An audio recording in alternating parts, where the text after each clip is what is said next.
Maria est revenue du médecin en pleurant. Ses mains tremblaient et le son de sa respiration superficielle remplissait la voiture alors qu'elle rentrait chez elle. La nouvelle qu'il avait reçue résonnait encore dans son esprit, chaque mot du médecin était enregistré sous forme de phrase. Elle souffrait d'une grave maladie du foie et avait besoin d'une greffe pour survivre. Sans la greffe, la maladie progresserait rapidement et le temps ne jouait pas en leur faveur. Dès son entrée dans la maison, Carlos, son mari, était assis sur le canapé et regardait la télévision. Il remarqua immédiatement l'état de Maria et se leva inquiet. « Que s'est-il passé, mon amour ?» demanda-t-il en s'approchant d'elle avec une expression sérieuse. Maria sentit le poids de la situation et se mit à pleurer encore plus. Elle pouvait à peine parler, mais entre deux sanglots, elle parvenait à expliquer la gravité de la situation. Le médecin a dit que j'avais besoin d'une greffe du foie, Carlos, et qu'il n'y avait aucune chance de trouver un donneur prochainement. Carlos serra Maria dans ses bras et lui caressa les cheveux, essayant de la calmer. « Tout ira bien, Maria. Je suis ici avec toi. Nous y ferons face ensemble, quoi qu'il arrive. » Malgré le réconfort, l'incertitude planait sur eux. Maria a rejoint la file d'attente pour les greffes, mais les chances d'obtenir un donneur compatible étaient faibles.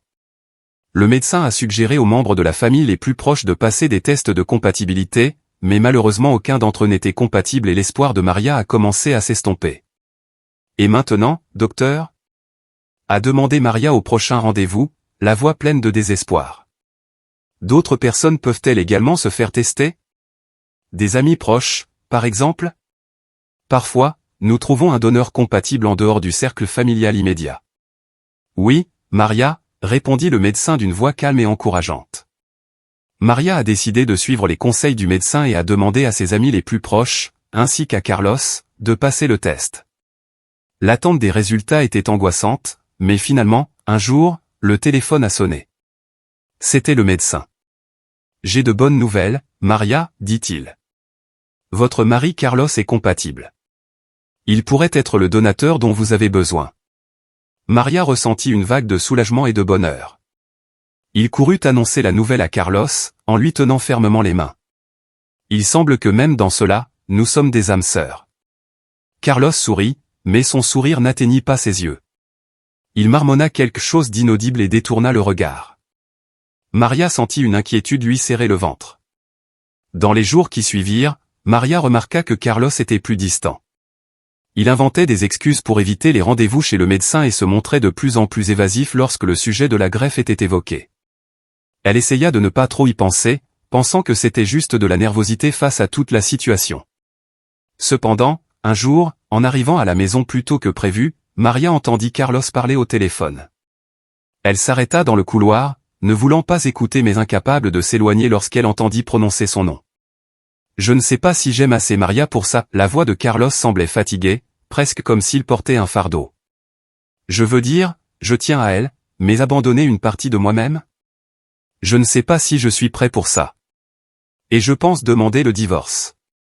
Je ne l'aime plus. » Maria sentit son cœur se briser en 1000 morceaux. Elle recula, trébuchant presque sur ses propres pieds. Les larmes lui remplirent les yeux et coulèrent silencieusement sur son visage. Elle ressentait un mélange de colère et de désespoir. L'homme qui avait promis d'être à ses côtés à tout moment voulait maintenant l'abandonner au moment où elle avait le plus besoin de lui. Sans dire un mot, elle se rendit dans sa chambre et ferma la porte. Il s'assit sur son lit, toujours sous le choc de ce qu'il avait entendu. Les paroles de Carlos résonnaient dans son esprit comme un cauchemar. Comment peut-il faire ça ? Comment peux-tu être si froid et calculateur ? Elle a pleuré jusqu'à ce qu'il ne lui reste plus de larmes. Ses pensées étaient un tourbillon d'émotions, colère, tristesse, désespoir. Elle savait qu'elle devait confronter Carlos à propos de ce qu'elle avait entendu, mais pour l'instant elle ne pouvait même pas le regarder. Il s'allongea sur le lit et regarda le plafond, essayant de calmer ses pensées. Il prit plusieurs inspirations profondes, comme s'il essayait de se préparer pour la bataille à venir. Demain, pensa-t-il. Je lui parlerai demain. J'ai besoin de savoir ce qui se passe réellement. Le lendemain arriva, mais la nuit fut longue et pleine de rêves inquiétants. Maria dormait à peine, mais lorsque la lumière du matin envahit enfin la pièce, elle se leva avec détermination. Il descendit et trouva Carlos dans la cuisine, remuant distraitement son café. « Nous devons parler, dit-elle, sa voix ferme mais avec une trace de tristesse. Carlos la regarda, le visage pâle et fatigué. « À propos de quoi ?» demanda-t-il, essayant de paraître désintéressé. Maria le regarda un instant avant de répondre, sentant la colère et la douleur bouillonner en elle. « À propos de ce que j'ai entendu hier. À propos du fait que tu ne m'aimes pas assez pour donner une partie de toi-même et que tu veux divorcer. » Carlos se tut, le poids de ses propres mots pesant désormais dans l'air entre eux. Il savait qu'il ne pouvait pas échapper à la vérité et que cette conversation allait tout changer pour toujours. « Je ne veux pas en parler, Maria, » s'est exclamé Carlos, le visage rouge de frustration. Maria le regardait, les yeux encore humides de larmes, essayant de comprendre ce qui se passait. C'était comme si l'homme qu'elle connaissait était devenu un étranger. « Comment ça, tu ne veux pas en parler, Carlos ?» demanda-t-elle, la voix brisée. « Il s'agit de ma vie, de notre avenir. J'ai besoin de toi maintenant, plus que jamais. » Carlos secoua la tête avec impatience. « J'ai déjà dit ce que je pensais. Je ne veux pas subir cette opération. Je ne vais pas risquer ma vie, même si tu penses que le risque est minime. Je ne veux pas vivre ça. »« Mais tu es en bonne santé ?» a insisté Maria, essayant de rester calme. « Le médecin a dit que le risque était très faible. Vous savez que le foie est un organe qui se régénère. Dans quelques semaines, tu seras rétabli. Je ne veux pas prendre de risque, coupa Carlos, sa voix devenant plus forte. Je ne vais pas me faire opérer, point final. Et ce n'est pas seulement ça. Je ne suis pas prêt à donner une partie de moi-même à quelque chose comme ça. Je ne veux pas risquer ma vie pour toi. » Maria avait l'impression que le sol s'ouvrait sous ses pieds. Ses paroles étaient comme des couteaux plantés dans son cœur. « Vous, commença-t-elle, la voix tremblante. Tu as toujours dit que tu donnerais ta vie pour moi, que tu ferais n'importe quoi pour me protéger. Tout cela n'était qu'un mensonge, n'est-ce pas ?» Carlos détourna le regard, ses lèvres se pinçant en une fine ligne. « Les choses changent, Maria. Je ne savais pas que quelque chose comme ça arriverait. Je n'imaginais pas que je devrais prendre une telle décision. » Maria a recommencé à pleurer, se sentant complètement trahie. Carlos se tourna, ramassa son sac et commença à se diriger vers la porte. « Je dois aller travailler, » dit-il d'une voix froide et distante. « Nous en reparlerons plus tard. »« Carlos, s'il te plaît, » supplia Maria, mais il sortait déjà, pressé et en colère. Maria se tenait là seule, sentant le poids de la réalité l'écraser. Ses sanglots résonnaient dans la maison vide. Elle savait qu'elle ne pouvait pas rester là, pas à ce moment-là. « J'avais besoin de quelqu'un à qui parler, quelqu'un qui puisse m'offrir un peu de réconfort. » Il a pris ses clés et a quitté la maison pour se rendre chez son amie Clara. « Quand je suis arrivé, je n'ai pas pu retenir mes larmes. »« Que s'est-il passé, Maria ?» demanda Clara en la tirant à l'intérieur. Maria s'est assise sur le canapé et s'est effondrée. Il a tout raconté à Clara, du diagnostic à la découverte de la compatibilité de Carlos, en passant par son refus de faire le don et la dispute il y a quelques instants. Clara écoutait attentivement en secouant la tête. « Maria, je comprends que c'est une situation difficile pour lui, mais l'excuse qu'il a donnée n'a aucun sens, » dit finalement Clara, la voix ferme. « Il est en bonne santé et vous avez dit vous-même que le médecin avait expliqué que le risque était minime. » Maria hocha la tête, essuyant ses larmes. « Oui, c'est ce qui me fait tellement mal. Il n'y pense même pas. Il refuse tout simplement. » Clara soupira en posant une main sur l'épaule de Maria. « Le foie est un organe qui se régénère en peu de temps. Il irait à nouveau bien et, plus important encore, il lui sauverait la vie. S'il t'aimait vraiment, Maria, cela ne devrait même pas être une question. Il devrait être à vos côtés, prêt à tout. » Maria sentit son cœur se serrer en entendant ces mots. Je savais que Clara avait raison. L'excuse de Carlos semblait de plus en plus creuse et égoïste. Peut-être qu'il ne m'aime pas assez, murmura Maria en regardant le sol. Clara resta silencieuse un moment avant de répondre. Je ne voulais pas te le dire, mais tu l'as remarqué toi-même. S'il t'aimait vraiment, il n'aurait pas cette attitude. Maria soupira profondément, sentant une profonde tristesse l'envahir. Elle remercie Clara pour son soutien et décide de rentrer chez elle. J'avais besoin de réfléchir et de comprendre ce que je ferais ensuite. À son arrivée, il s'aperçut que la porte était entr'ouverte. Étrangement, Maria entra lentement, sentant un frisson lui parcourir le dos. Son cœur s'accéléra lorsqu'il vit que la valise de Carlos n'était plus dans le coin de la pièce, là où il la laissait toujours. Les yeux de Maria se tournèrent vers la pièce et, en entrant, elle fut saisie par le choc. Les tiroirs étaient ouverts et les vêtements de Carlos avaient disparu. Respirant lourdement, Maria courut vers le bureau où il gardait des documents et quelques objets de valeur. Le coffre-fort était ouvert et elle remarqua que l'argent qu'elle avait économisé au cours des dernières années avait disparu. Maria sentit à nouveau le sol manquer. Non, murmura-t-il, la voix brisée par l'incrédulité. Ce n'est pas possible. Elle a couru vers l'ordinateur, a ouvert l'application bancaire et a vu la confirmation de sa pire crainte, le solde était nul. Carlos avait transféré tout l'argent du compte joint. Comment a-t-il pu me faire ça? Se murmura-t-elle, les larmes coulant à nouveau. Maria s'assit, se sentant écrasée par le poids de la trahison. Tout prenait un sens désormais, les mots au téléphone, la froideur soudaine, la distance. Carlos a non seulement refusé de l'aider, mais il l'a également volée, la laissant sans rien. Elle porta ses mains à son visage et pleura, ses sanglots remplissant la maison vide. Elle se sentait complètement seule, abandonnée par quelqu'un qui promettait d'être à ses côtés pour toujours. Le cœur brisé, Maria réalisa qu'elle devrait affronter seule cette bataille. Elle se releva lentement, essuya ses larmes et regarda autour d'elle. Je savais que je devais être fort, elle ne pouvait pas permettre à la trahison de Carlos de la détruire. Elle inspira profondément, essayant de se ressaisir. Je me battrai avec ou sans lui, se dit-elle, sentant monter en elle une nouvelle détermination. Même face à tant de souffrance, elle savait qu'elle ne pouvait pas abandonner. Elle ne permettrait pas à Carlos ou à sa maladie de la vaincre. Elle avait encore une vie devant elle et elle ferait tout ce qui était en son pouvoir pour la sauver. Maria a passé des mois à essayer de contacter Carlos, mais il semblait qu'il avait disparu de la surface de la Terre. Elle a inlassablement appelé son téléphone portable, envoyé des messages et des emails, mais rien. Chaque tentative ratée était comme un coup de couteau dans son cœur déjà blessé. Désespérée, Maria a décidé d'aller voir la police et lui a expliqué ce qui s'était passé, comment il lui avait volé son argent et avait disparu sans laisser de traces.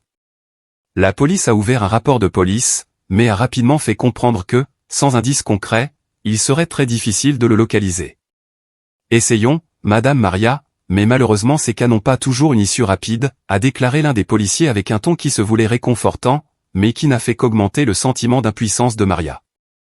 Elle avait l'impression qu'elle n'avait pas beaucoup d'options. Les mois passèrent sans aucune nouvelle. Maria, consumée par un mélange de colère et de tristesse, imaginait Carlos quelque part au loin, profitant de l'argent qu'elle avait économisé au prix de tant de sacrifices. L'idée qu'il allait bien alors qu'elle se battait pour sa vie la rendait furieuse. Même les proches de Carlos ne savaient pas où il se trouvait. Ils étaient également choqués et ne pouvaient pas accepter ce qu'il avait fait. Il n'a jamais été comme ça, Maria. Je ne sais vraiment pas ce qui lui est arrivé, a déclaré la sœur de Carlos lors d'une visite, les yeux remplis de larmes. Je suis désolé pour tout ça. Mais les excuses n'ont rien résolu. Le manque de réponse et le sentiment d'abandon ont commencé à affecter la santé mentale de Maria. Elle empirait peu à peu, s'enfonçant de plus en plus profondément dans un abîme de désespoir. Les nuits étaient interminables, remplies de pensées sombres et de rêves inquiétants. Les semaines passèrent et sa condition physique commença à se détériorer drastiquement. Premièrement, c'était le manque d'appétit, rien ne semblait attrayant et elle se forçait à manger juste pour conserver un peu de force. Par la suite, la peau de Maria a commencé à jaunir, signe que son foie était encore plus défaillant. La fatigue était constante, elle passait ses journées au lit, sans avoir la force de se lever. Lorsqu'elle essayait, ses jambes tremblaient tellement qu'elle pouvait à peine faire quelques pas avant de devoir se rasseoir. « Maria, tu as besoin de manger », a insisté son amie Clara en apportant un bol de soupe chaude.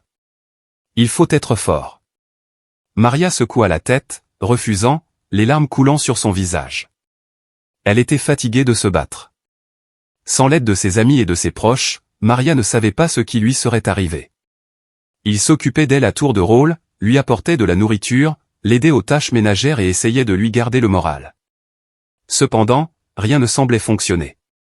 Le temps passa et Maria arriva au point où elle ne pouvait plus marcher, elle était trop faible, son espoir pratiquement éteint. La seule chose qui la maintenait en vie était la colère qu'elle ressentait envers Carlos. Elle se demandait chaque jour, et s'il avait eu la greffe? Serais-je en bonne santé maintenant? M'a-t-il vraiment aimé? Durant cette période sombre, elle a reçu plusieurs visites d'amis et de parents. Tout le monde pensait qu'elle était dans les derniers jours de sa vie et est venue lui dire au revoir. Maria, j'aimerais tellement pouvoir faire plus pour toi, dit une cousine éloignée, les larmes aux yeux. Je voulais juste te faire savoir que nous te soutenons tous. Maria sourit faiblement, sans la force de répondre. La tristesse dans les yeux de ses visiteurs ne faisait que renforcer son propre désespoir. Elle a commencé à accepter l'idée que son temps était compté. Puis, par une journée particulièrement grise, alors que Maria pensait que la fin était vraiment proche, elle reçut une nouvelle à laquelle elle ne s'attendait pas. Le téléphone sonna et Clara répondit, Maria allongée sur le lit à côté d'elle. L'expression sur le visage de Clara passa rapidement de l'inquiétude au choc. « Mon Dieu, Maria !» murmura Clara en se couvrant la bouche avec sa main. « C'est l'hôpital, ils ont trouvé un donneur pour toi. » Une lueur d'espoir traversa les ténèbres qui l'enveloppaient. Son cœur commença à battre plus vite. « Comme ?» parvint-elle à balbutier, ne croyant presque pas ce qu'elle avait entendu. « Je ne sais pas, mais tu as une chance !» s'est exclamée Clara, les larmes coulant sur son visage de joie. « Tu as une chance, Maria. » Les heures suivantes furent un flou de préparation. Amis et parents se sont précipités pour aider Maria à se préparer à aller à l'hôpital. La procédure était risquée, surtout compte tenu de l'état de faiblesse de Maria, mais c'était sa seule chance de survie. La greffe a été compliquée et longue. Le corps de Maria était faible et les médecins ont dû lutter pour la stabiliser pendant l'opération. Mais après des heures de tension, le chirurgien a quitté la salle d'opération avec un sourire fatigué aux lèvres. « Elle va bien », dit-il à Clara et aux autres amis qui attendaient anxieusement dans la salle d'attente. C'était une procédure difficile, mais elle l'a supportée. Maintenant, c'est juste une question de récupération. Dans les jours qui ont suivi, Maria a commencé à montrer des signes notables d'amélioration. La couleur revint sur son visage et elle commença à se sentir plus forte. Il y avait encore un long chemin à parcourir, mais la lumière au bout du tunnel semblait enfin plus proche. Assise dans son lit d'hôpital, avec Clara à ses côtés, Maria a regardé par la fenêtre et a ressenti quelque chose qu'elle n'avait pas ressenti depuis longtemps, l'espoir. « Je suis si heureuse pour toi, Maria », dit Clara en tenant la main de son amie. Maria sourit, un vrai sourire cette fois. « Moi aussi, Clara. Moi aussi. Et je vais profiter de cette nouvelle chance. Je vivrai. » Elle savait qu'elle avait encore beaucoup de choses à gérer, beaucoup de choses à affronter, mais maintenant, avec une nouvelle vie devant elle, Maria était déterminée à aller de l'avant, laissant les ténèbres derrière elle et se concentrant uniquement sur la lumière qui commençait enfin à briller. Encore une fois sur son chemin de vie. Maria a réussi à reconstruire sa vie après la greffe réussie. Elle a lentement retrouvé la santé et le bonheur. Mais même dans ses moments les plus heureux, il y avait toujours une trace de tristesse et de colère lorsqu'elle pensait à Carlos. Il s'était enfui avec son argent et l'avait abandonné au moment où elle avait le plus besoin de lui. Ses souvenirs revenaient de temps en temps, et Maria devenait sérieuse et réfléchie, perdue dans ses pensées sur le passé. Déterminée à aller de l'avant, Maria décide d'installer un petit snack dans le garage de sa maison. Au début, c'était un moyen simple de gagner sa vie en vendant des snacks aux voisins et aux passants dans la rue. L'argent qu'elle gagnait n'était pas grand-chose, mais c'était suffisant pour survivre. Elle a travaillé sans relâche, mettant tous ses efforts et son dévouement au service de la petite entreprise. Au fil du temps, la qualité des snacks de Maria a commencé à attirer l'attention. La nouvelle s'est répandue et son restaurant a rapidement gagné en popularité. Le mouvement s'est accru au point qu'elle a dû louer un emplacement commercial pour répondre à la demande croissante. C'était un espace simple, mais adapté aux besoins de la cafétéria. Elle a embauché 2 employés pour l'aider à gérer le flux de clients, et c'est à ce moment-là que Raphaël est entré dans sa vie. Raphaël était un jeune homme travailleur, prêt à tout faire à la cafétéria. Officiellement, il a été embauché comme serveur, mais sa proactivité l'a amené à s'impliquer dans toutes les tâches nécessaires. Il nettoyait les sols, lavait la vaisselle, préparait des collations et faisait tout ce qu'il pouvait pour assurer le bon fonctionnement de l'établissement. « Raphaël, tu n'es pas obligé de faire tout ça », dit Maria un soir alors qu'ils fermaient la cafétéria ensemble. « J'aimerais vous payer un meilleur salaire pour votre aide, mais malheureusement je ne peux pas encore. » Raphaël sourit en s'essuyant les mains sur son tablier. « Ne t'inquiète pas pour ça, Maria. J'aime aider parce que tu es un excellent patron. C'est agréable de travailler pour quelqu'un qui se soucie de ses employés. » Maria eut un sourire sincère, elle savait à quel point elle avait de la chance d'avoir quelqu'un comme Raphaël à ses côtés. Chaque soir, en guise de remerciement, elle lui proposait de le reconduire chez lui. Au fil du temps, les deux hommes se sont rapprochés. La relation professionnelle s'est transformée en amitié et quelque chose de plus est né de cette amitié. Ils ont commencé à sortir ensemble et bientôt Maria s'est retrouvée à nouveau amoureuse.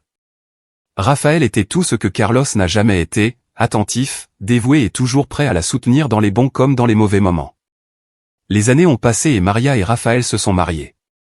Ils ont eu des jumeaux, une joie qui a apporté une nouvelle lumière à la vie de Maria. La petite entreprise qui a démarré dans le garage de la maison est devenue un restaurant prospère. Le restaurant était l'un des plus grands de la région et était toujours plein de clients. Le succès fut tel qu'ils ouvrirent une deuxième succursale dans un autre quartier, dirigée par Raphaël. Maria avait du mal à croire à quel point sa vie avait changé. D'une femme humble qui pouvait à peine survivre avec le peu qu'elle gagnait, elle s'était transformée en une femme d'affaires riche et respectée. Mais même avec tout le succès et le bonheur, il y a eu des moments où le passé revenait.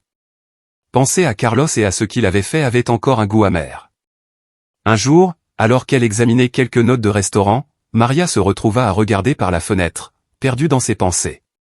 Elle repensait à Carlos, à la façon dont il avait tout simplement disparu, emportant tout l'argent qu'elle avait si durement économisé.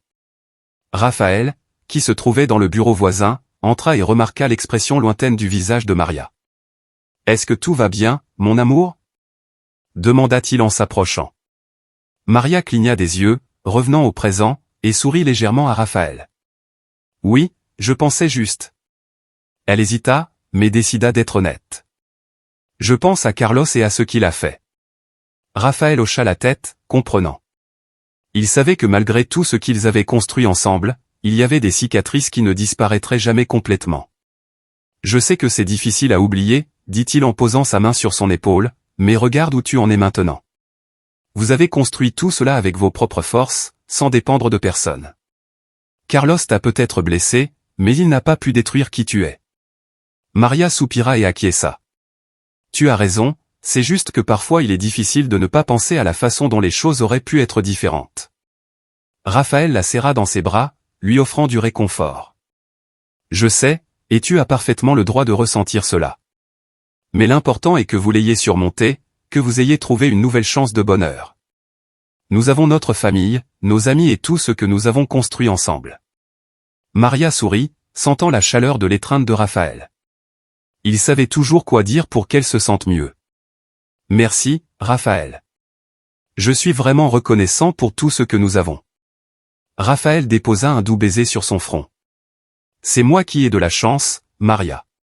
Tu es la femme la plus forte que j'ai jamais rencontrée. » Ils se séparèrent de l'étreinte et Maria se concentra à nouveau sur les factures, mais maintenant avec un sentiment de paix. Raphaël avait raison. Le passé faisait partie d'elle, mais il ne définissait pas qui elle était maintenant. Elle s'était construite une nouvelle vie, pleine d'amour et de réussite, et c'était ce qui comptait.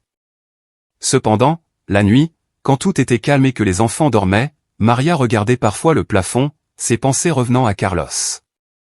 Où serait-il maintenant? A-t-il pensé à elle? Avez-vous ressenti des remords? Mais c'étaient des questions dont elle savait qu'elle ne trouverait probablement jamais de réponse. Et d'une manière ou d'une autre, cela lui convenait, car en fin de compte, elle avait trouvé son propre bonheur, et c'était ce qui comptait vraiment. Maria était épuisée. En plus de gérer le restaurant, devenu l'un des plus fréquentés de la région, elle s'occupait également de ses jumeaux, aujourd'hui âgés de presque 6 ans. Malgré l'aide de Raphaël, qui gérait l'autre emplacement du restaurant, les responsabilités étaient écrasantes. Maria savait qu'elle avait besoin d'une aide supplémentaire pour la maison et les enfants.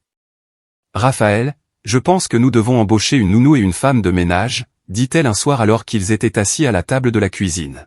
« J'ai à peine le temps de me reposer et tu es aussi toujours occupé avec le restaurant. » Raphaël accepta volontiers, avec un sourire compréhensif.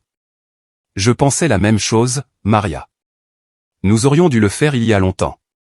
Cherchons quelqu'un de digne de confiance. » Après quelques entretiens, Maria a embauché 2 femmes, une nounou, qui venait s'occuper des jumeaux pendant la journée, et une nommée Anna, 30 ans, très sympathique et faisait son travail impeccablement. Dès le début, Maria a réalisé qu'Anna était différente. Elle était attentive et dévouée et Maria aimait lui parler pendant qu'elle travaillait. Maria a toujours mis un point d'honneur à traiter ses employés avec respect et considération, créant ainsi un environnement convivial et accueillant. Un jour, pendant qu'Anna nettoyait le salon, Maria était assise sur le canapé et analysait les états financiers du restaurant. Les finances étaient bonnes, mais il fallait toujours surveiller de près les dépenses et les bénéfices. Elle en a profité pour engager la conversation avec Anna, curieuse d'en savoir plus sur sa vie. « Anna, as-tu des enfants ?» demanda Maria en levant les yeux de ses papiers. Anna s'arrêta un instant et sourit tout en continuant à essuyer la table. « Oui, donna Maria, j'ai 2 enfants, tout comme toi. Un garçon et une fille. Ils sont ma joie. » Maria sourit, sympathisant encore plus avec Anna. « Ah, quelle coïncidence. Les miens sont également en couple, et ils ont presque 6 ans maintenant. Ce n'est pas facile de s'occuper de 2, n'est-ce pas ?» Anna rit doucement et secoua la tête. « Ce n'est pas vraiment le cas, d'autant plus que mon mari et moi avons été longtemps au chômage. Nous avons traversé beaucoup de difficultés, vous savez ? Mais maintenant, avec ce travail, je peux aider à la maison et mes enfants ne sont plus dans le besoin. » Maria hocha la tête, ressentant une pointe d'empathie. « Je suis contente que ce travail aide, Anna. Et c'est moi qui apprécie ta présence ici. Vous êtes excellent dans ce que vous faites.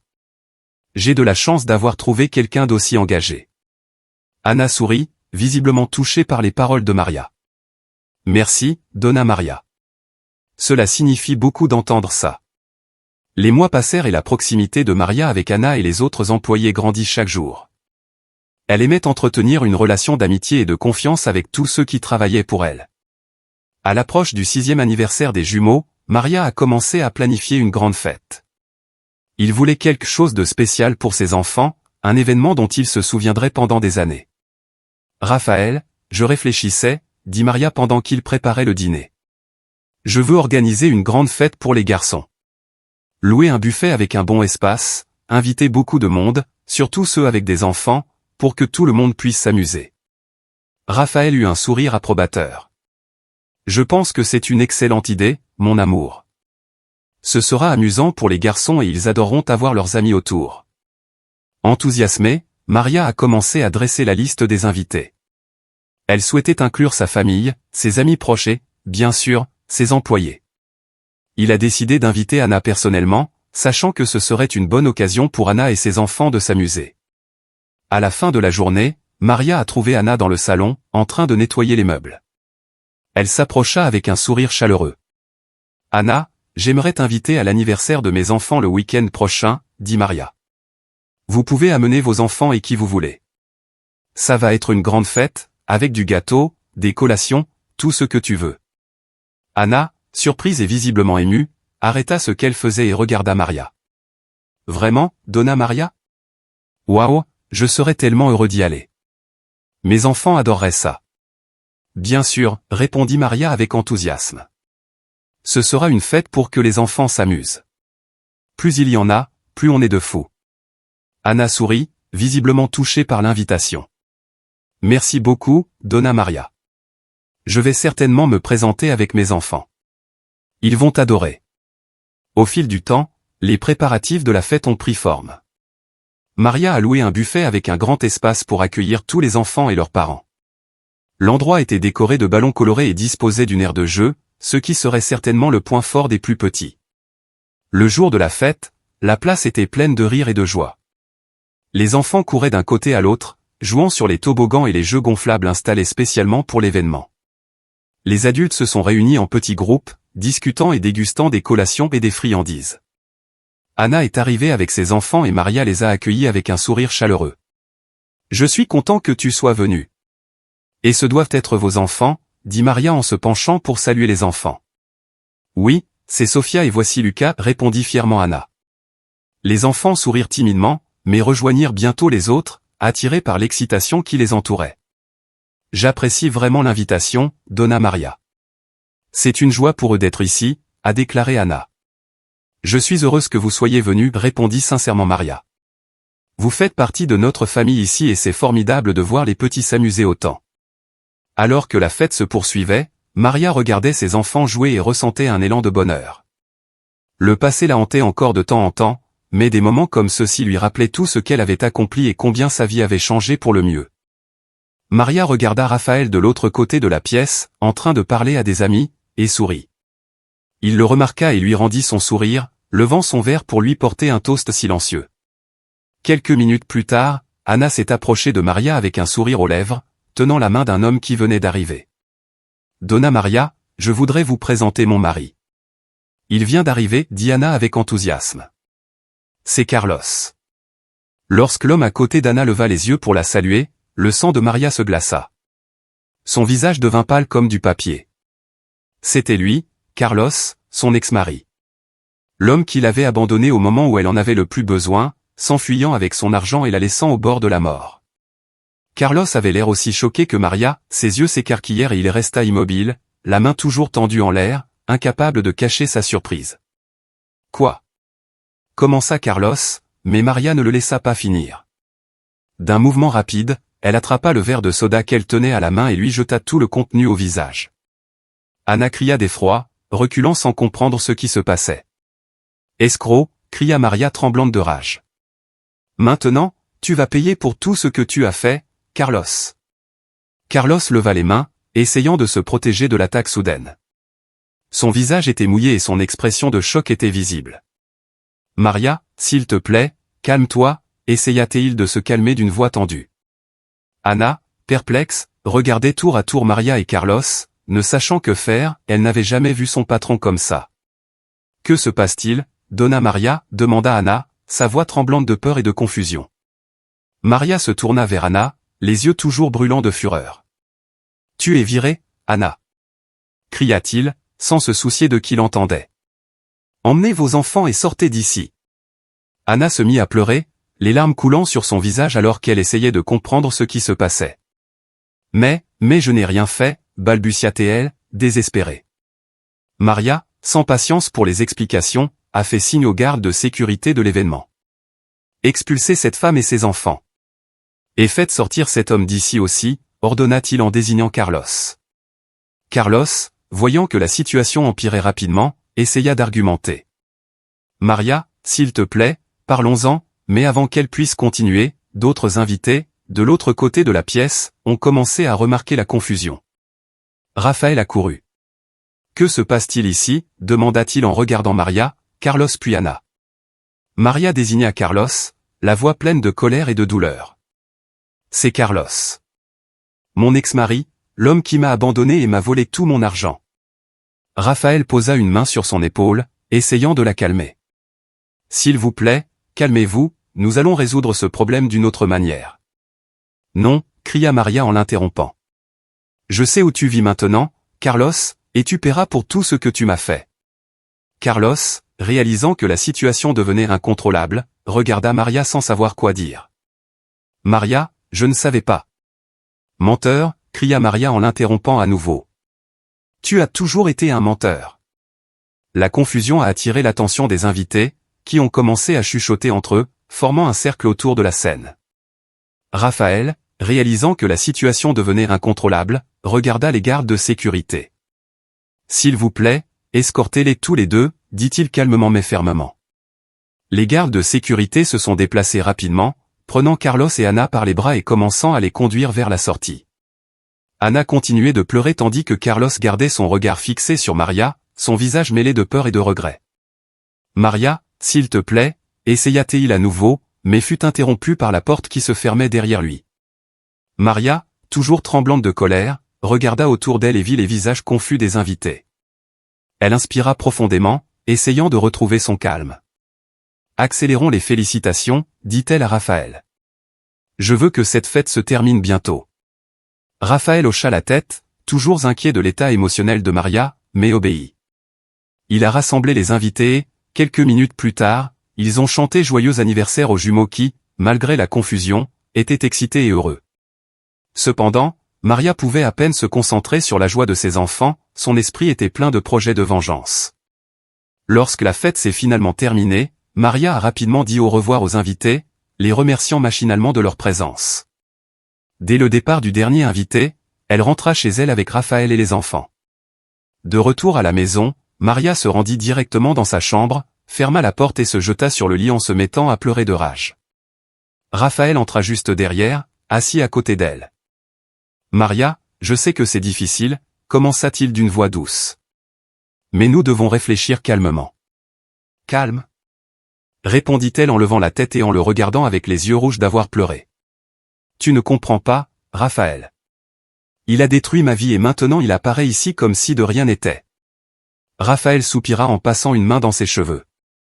Je comprends, mon amour, je comprends vraiment. Mais la colère ne vous mènera nulle part. Nous devons réfléchir à la manière d'agir de manière raisonnable. Sensible? Maria se leva, l'interrompant. Il n'y a rien de sensé là-dedans, Raphaël. Je lui ferai tout payer. Raphaël comprit qu'il ne parviendrait pas à la calmer. Il n'avait jamais vu Maria ainsi, envahie par la colère. Il savait qu'il devait être patient, mais il s'inquiétait également de ce qu'elle pourrait faire. Je veux juste que tu saches que je suis là pour toi, Maria. Quoi que vous décidiez, je suis à vos côtés. Maria regarda Raphaël, toujours tremblante de colère, mais avec une ombre de gratitude dans les yeux. Merci, Raphaël, dit-elle en prenant une profonde inspiration. Mais maintenant je dois penser à un plan. Il ne s'échappera pas cette fois. Je le ferai payer, quoi qu'il en coûte. Raphaël hocha la tête, inquiet, mais respectant son espace. Il quitta la pièce, laissant Maria seule avec ses pensées. Elle s'assit sur le bord du lit, fixant le mur, son cerveau travaillant des heures supplémentaires, formulant ce qu'elle ferait ensuite. L'image de Carlos, effrayé et vulnérable, apparaissait à plusieurs reprises dans son esprit, alimentant sa détermination à se venger. Elle ne savait pas exactement comment, mais une chose était sûre, Carlos ne s'en sortirait pas. Déterminée à se venger de Carlos, Maria ne perdit pas de temps. Connaissant l'adresse d'Anna, elle engage un détective privé pour suivre Carlos et en savoir plus sur sa nouvelle vie. Peu de temps après, le détective a rapporté des informations détaillées sur l'endroit où travaillait Carlos, qui étaient ses nouveaux amis et même les endroits qu'il fréquentait. Maria profite de cette information pour élaborer son plan de vengeance. Tout d'abord, elle a envoyé des lettres au patron de Carlos, révélant son passé criminel.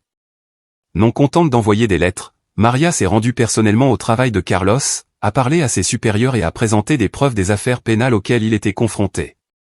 Le patron de Carlos, soucieux de la réputation de l'entreprise, n'a pas hésité à le licencier.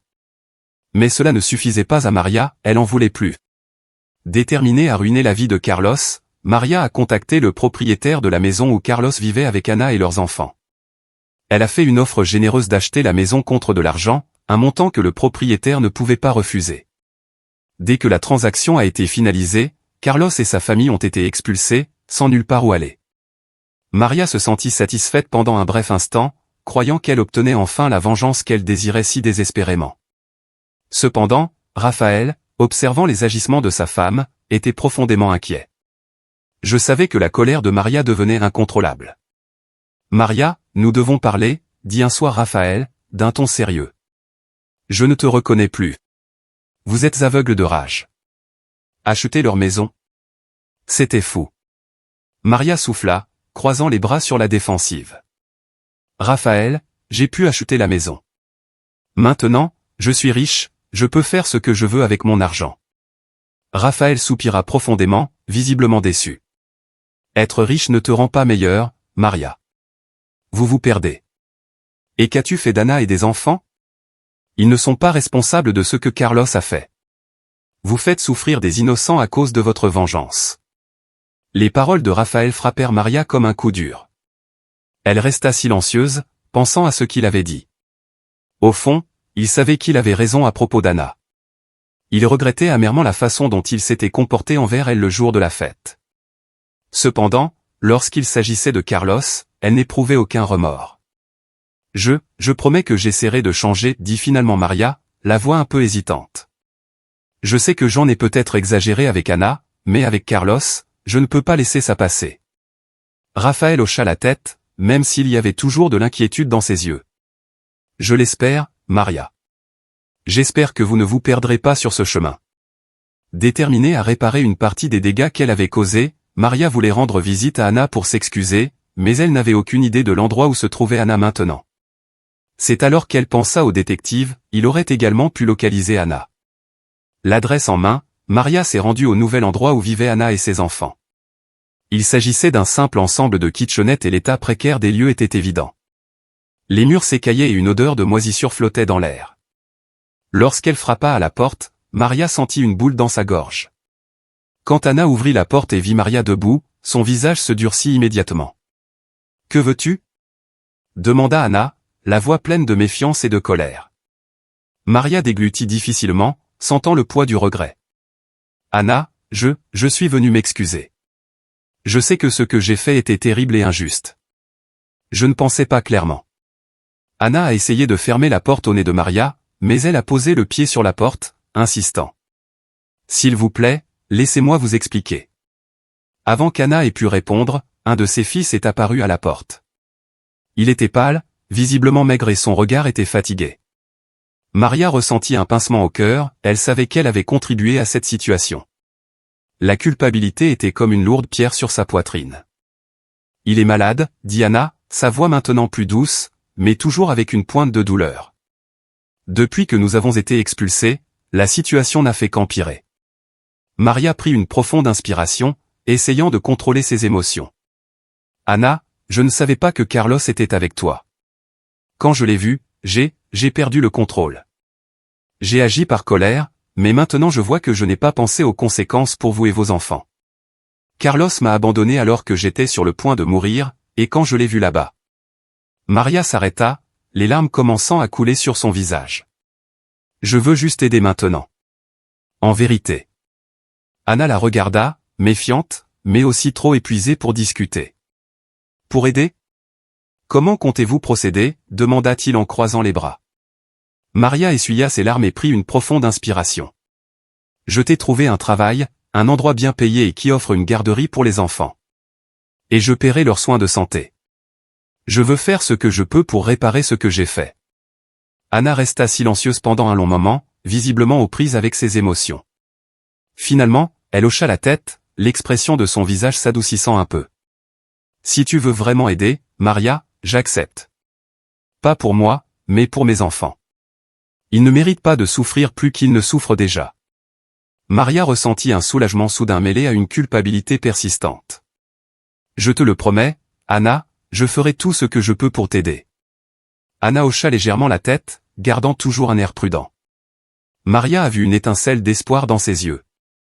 Il lui tourna le dos et commença à s'éloigner. Alors qu'il retournait à la voiture, son esprit revint à Carlos. Même s'il avait commencé à réparer les dégâts causés à Anna, elle ne savait toujours pas quoi faire de lui. Les jours passaient et Maria essayait de laisser le passé derrière elle. La colère qu'elle ressentait envers Carlos était toujours intense, mais elle savait qu'elle devait passer à autre chose. Raphaël était son refuge, qu'il avait soutenu dans ses pires moments, et ses enfants étaient sa joie et son espoir. Elle ne voulait pas que son mariage soit gâché par des sentiments amers appartenant au passé. Elle s'efforçait de se concentrer sur le présent, sur le bonheur qu'elle avait construit avec sa nouvelle famille. Les mois ont passé et Anna et ses enfants ont recommencé à s'épanouir. Avec le nouvel emploi et l'aide financière de Maria, leur vie reprenait enfin son cours. Peu à peu, Maria réussit à oublier Carlos. Elle se consacre au restaurant, à son mariage et à ses enfants, remplissant ses journées d'amour et de travail. Cependant, le passé trouve toujours le moyen de refaire surface. Un jour, Maria a reçu un appel inattendu de son avocat. Sa voix était sérieuse et il allait droit au but. « Maria, je dois t'informer que Carlos a été arrêté. Mais ce n'était pas à cause de ce qu'il t'a fait. » Maria sentit son cœur s'emballer, un mélange d'émotions confuses lui traversant l'esprit. « Arrêté ? Comme ça ?» demanda-t-elle en tenant fermement le téléphone. Il a été surpris en train d'essayer de voler. Lors de l'approche, les policiers ont vérifié ses antécédents criminels et ont retrouvé le dossier relatif à l'argent qu'il vous avait pris. Maintenant, il paiera aussi pour cela. Maria resta silencieuse pendant un moment, traitant l'information. Une partie d'elle ressentait du soulagement, un sentiment que justice était enfin rendue, mais une autre partie voulait mettre fin à cette histoire une fois pour toutes. Elle a décidé qu'elle avait besoin de voir Carlos en personne. Le lendemain, Maria s'est rendue à la prison. Lorsqu'il entra dans le salon, il trouva Carlos de l'autre côté de la vitre, assis la tête baissée. Quand il l'a vu, il a levé les yeux et Maria a remarqué l'expression abattue sur son visage. « Alors tu as finalement réussi à détruire ma vie » dit-il d'une voix basse et amère. Maria le regardait, les yeux froids et déterminés. « J'ai détruit ta vie ? C'est toi qui as fait ça. J'ai entendu dire que tu avais essayé de prendre l'argent d'Anna. Tu n'as vraiment aucune limite, n'est-ce pas? Carlos soupira profondément, son regard revenant au sol. Je me suis retrouvé sans rien, Maria. Pas d'argent, pas de travail. J'ai essayé de prendre l'argent d'Anna, mais elle était plus intelligente que moi. Il l'a signalé et a récupéré son argent. Maria secoua la tête avec incrédulité. Cet argent était à moi. Je le lui ai donné pour prendre soin de ses enfants, et toi, sans même les aimer, tu as essayé de leur enlever ce qui était pour leur bien. Carlos baissa encore plus la tête, son visage montrant de la honte. Je sais. J'ai fait beaucoup de choses de mal. À toi, à Anna, à tout le monde. Je ne sais plus qui je suis. Maria éprouvait un mélange de mépris et de tristesse. Elle savait qu'il était trop tard pour lui, mais quand même, entendre ces paroles lui procurait un sentiment étrange. Tu purgeras ta peine, Carlos. Malheureusement, vous ne resterez pas en prison longtemps, seulement 2 ans, mais au moins pendant un certain temps, vous paierez pour ce que vous avez fait. Carlos se mit à pleurer, des larmes coulant silencieusement sur son visage. Je suis content que tu sois guéri de ta maladie, dit-il, toujours la tête baissée. Je n'ai pas pu t'aider au moment où tu en avais le plus besoin. J'ai échoué en tant qu'homme, en tant que mari, en tant qu'être humain. Maria gardait le regard fixe. Non, grâce à vous. Et je ne crois pas vos paroles. Je ne sais pas si vous le regrettez vraiment ou si vous regrettez simplement votre situation actuelle. Carlos a été jugé et condamné à 2 ans de prison. Pendant son séjour en prison, il a consulté plusieurs psychologues et on lui a diagnostiqué une psychopathie. Les médecins ont expliqué qu'il n'avait pas de réelles émotions et qu'il considérait les gens qui l'entouraient comme des objets, des outils pour atteindre ses propres objectifs. Cela expliquait une grande partie de ce qu'il avait fait, tant pour elle que pour Anna. Alors que Carlos commençait sa phrase, Maria ressentit enfin une paix qu'elle n'avait pas ressentie depuis longtemps. Elle regardait Raphaël, qui était toujours à ses côtés, et ses enfants, qui jouaient joyeusement dans la cour. Elle sentit une vague de gratitude l'envahir. Elle savait que malgré toutes les souffrances qu'elle avait endurées, elle était désormais exactement là où elle était censée être. Sa vie était enfin en paix. Elle pouvait avancer en sachant qu'elle avait fait ce qu'elle pouvait pour réparer les torts et protéger ceux qu'elle aimait. Et surtout, elle se savait heureuse et épanouie, entourée de sa famille et de l'amour qu'ils partageaient. Raphaël s'approcha d'elle, la serrant par derrière. « Est-ce que tout va bien, mon amour ?» demanda-t-il doucement. Maria sourit, sentant la chaleur et la sécurité de ses bras autour d'elle. « Oui, c'est vrai, Raphaël. Maintenant, enfin, tout va bien. » Elle savait que le chemin vers la paix avait été long et semé d'embûches, mais elle était prête à aller de l'avant, laissant le passé là où il méritait d'être, derrière lui. Carlos était peut-être une ombre dans sa vie, mais elle ne lui permettrait pas d'être plus que cela.